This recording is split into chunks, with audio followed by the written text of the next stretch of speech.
I think this game was needed. I think it's fair to say that this game is definitely needed for Inter Miami, especially that really.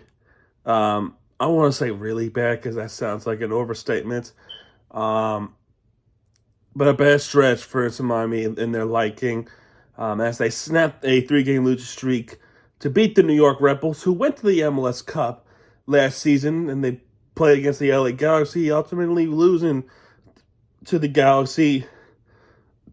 But Inter Miami would get that win, pretty big win, I would say.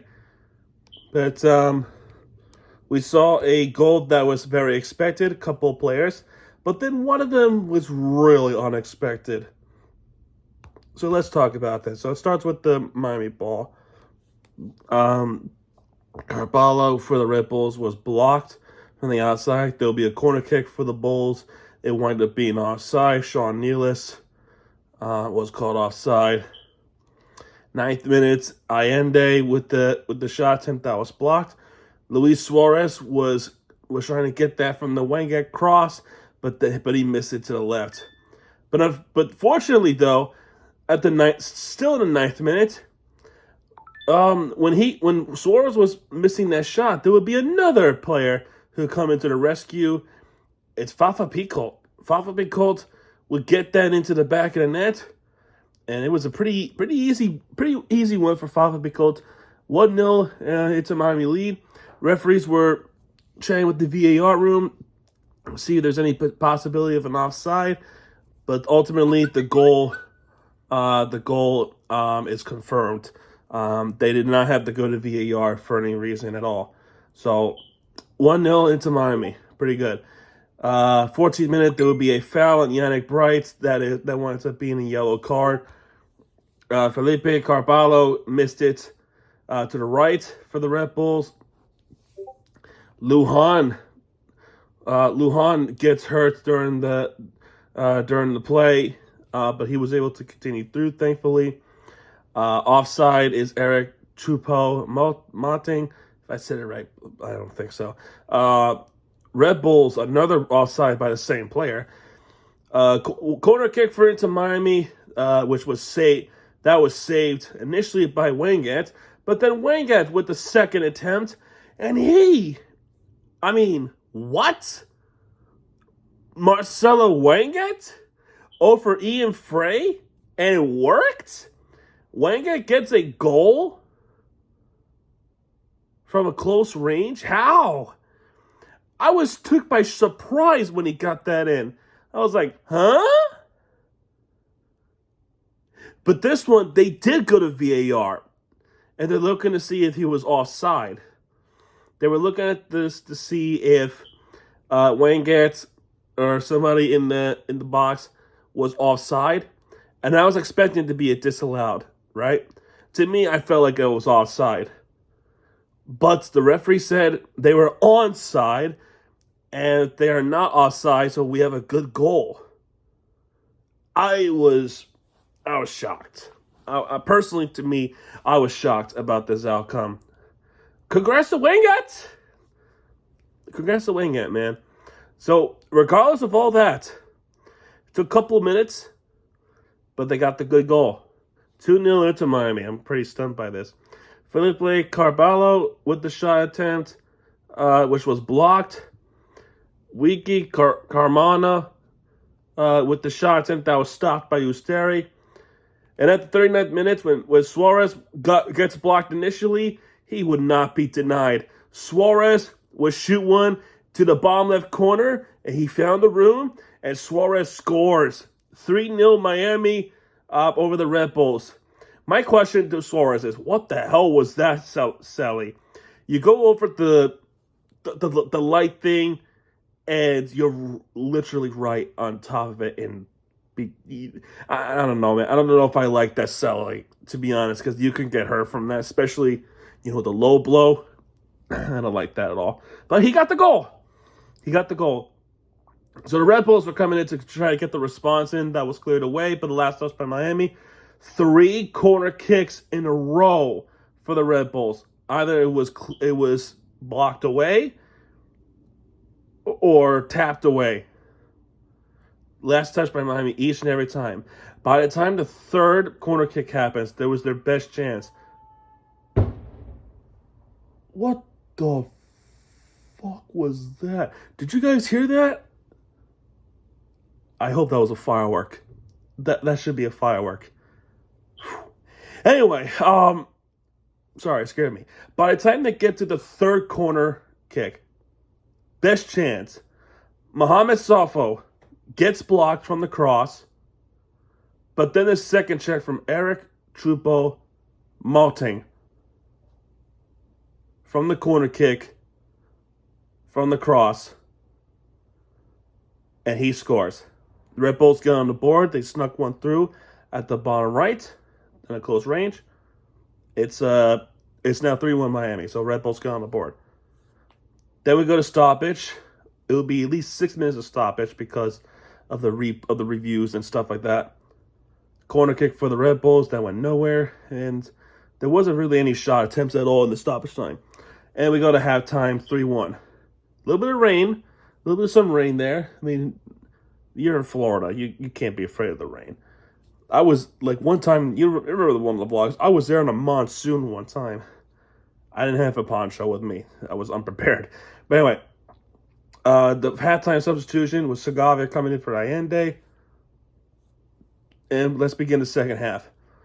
Omar Valencia for the Red Bulls missed it on close range to the right. Peter Shroud also missed it to the left this time. And speaking of Peter Shroud, fouling Messi, he gets a yellow card. He gets booked. 2 substitutions for Inter Miami in the 58th minute. Camacho comes in for Suarez.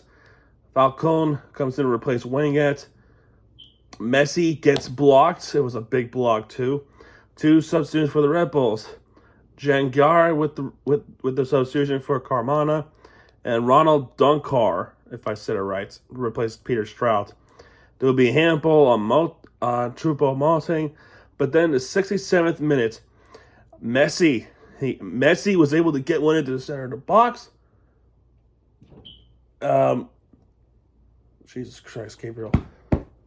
Messi was able to bury it to the center of the box. And, man, GOAT doing GOAT things. He was literally doing GOAT things. I guess he was pissed off from the loss against Vancouver. I'm pretty sure because during halftime, or actually after the halftime whistle, even after the full-time whistle, he just walked off the field. So hopefully he's okay. But Messi was able to get one into the back of the net to make it 4-1 into Miami. And Messi, man, always love seeing him score. 2 minutes later, Eric Choupo-Moting was trying to get one in, making his second goal of the game, but that was stopped by Ustari. Substitution for the Red Bulls, Julian Hill. A Hall comes in to replace Safo. Messi tries to get his second, but he was stopped by the Red Bull goalkeeper. Corner kick for Inter Miami, nowhere to go. Miami puts in their 4th substitution, I think. Albando comes in for Fafa Picoult. Sean Nealis gets a yellow card. 2 substitutions for the Red Bulls. Edwards comes in for Forsberg. And Bogarts comes in to replace Choupo-Moting. And then I believe that's their final substitution for the Inter Miami. Federico Redondo comes in to replace Yannick Bright. Busquets wins a free kick. Julian Hall was blocked in the 80th minute. Corner kick for Inter Miami in the 82nd minute. And Messi, from the corner kick, nearly gets one in, but that just gets up to the stance. Too high up. Lionel Messi in the 90th minute missed it to the left. I mean, that was like a snap kick. Oh, it was just like a snap kick to the left side of the net. That just you just kicked it towards. I don't know. I don't know if I don't like that shot attempt. Corner kick for the Red Bulls. That was cleared away, and that's it. Final score wound up being 4-1 into Miami over the Red Bulls at home, and finally, I'm finally happy the fact that they got a win off a loss, get back to winning ways, and yeah, man, let's see if that continues next week against Minnesota. 53% possession goes to Miami. 47% goes to the Red Bulls. 6 shot attempts for the Herons. 6 shots on goals for the Herons. 3 shots on goals for the Bulls. Both teams gets 2 saves. Believe it or not. 12 shot attempts for Miami. 10 shot attempts for the Red Bulls. 9 fouls for Inter Miami. 15 fouls for the Red Bulls. Only 1 yellow card issued to Inter Miami, but the Red Bulls get 2. 3 corner kicks for Miami. 6 corner kicks for the Red Bulls.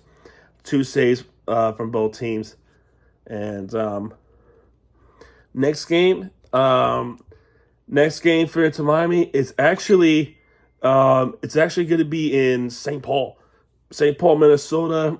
Second time in franchise history. We play against the Minnesota United. Minnesota United is our next game, but that's going to be in Allianz Field. We've never been to Minnesota before. The last time these two teams met, it was a 2-1 victory over Minnesota, and Indiana Vasilev was the reason why we won that game. He scored 2 goals in that game, Vasilev. How did I know this? I watched the game. This is pre-Messi. This is pre-Messi era. This is when Damian Lowe was part of the team. Ryan Saylor. I think Saylor's still part of the team, but we had DeAndre Yedlin in the team. Bryce Duke. Gregory. Remember Gregory? I don't think anybody remembers Gregory, but I remember Gregory. Everybody remember Victor Ulola?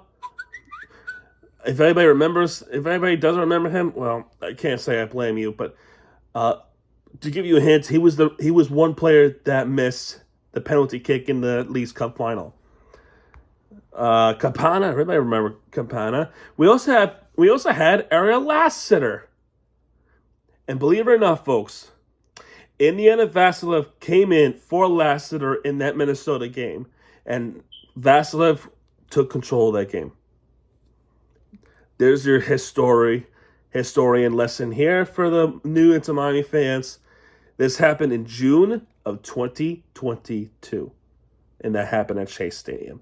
Go do the research yourself if you think I'm lying. Anyway, folks, that's gonna do it for this one. Yeah, can't say I'm disappointed because I'm not. Pretty good Miami day. Pretty good sports day for Miami sports. We saw the Marlins doing a Grand Slam walk-off.